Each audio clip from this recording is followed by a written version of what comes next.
బడుగు బలహీన వర్గాల అభివృద్ధికి కాంగ్రెస్ ప్రభుత్వం కట్టుబడి ఉందని మంత్రి శ్రీధర్ బాబు తెలిపారు. రాష్ట్ర అభివృద్ధి విషయంలో వెనుకడుగు వేసే ప్రసక్తే లేదని ఆయన స్పష్టం చేశారు.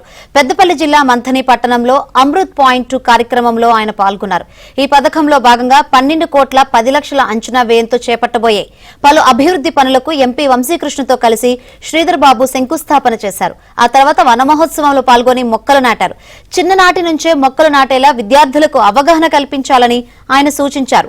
పర్యావరణ పరిరక్షణ కోసం పెద్ద సంఖ్యలో మొక్కలు నాటాలని శ్రీధర్ బాబు పిలుపునిచ్చారు.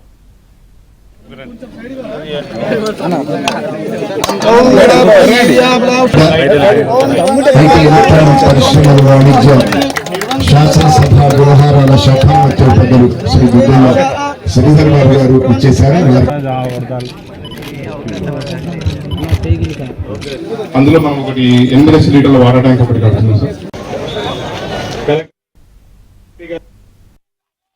ఈ వనమహోత్సవ కార్యక్రమం ఇంతకుముందు పార్లమెంట్ సభ్యులు చెప్పినట్టు పర్యావరణం కాపాడుకోవాలి, వాతావరణం చుట్టుపక్కల ఉన్న వాతావరణం సస్యశ్యామలంగా ఉండాలి, వర్షాలు సరైన సమయంలో పడాలి, ఎండలు ఎక్కువ ఉండకూడదు, వరదలు ఎప్పుడు పడితే అప్పుడు రావద్దు. మరి అనేక కోణాల నుంచి మనం పర్యావరణాన్ని కాపాడుకోవాలని ఒక ప్రత్యేకమైన మీమాంస. ఇక్కడ చిన్నారులు అందరూ ఉన్నారు, వారిలో ఒక చైతన్యం తీసుకురావాలి, వారిలో ఒక ఆలోచన తీసుకురావాలి.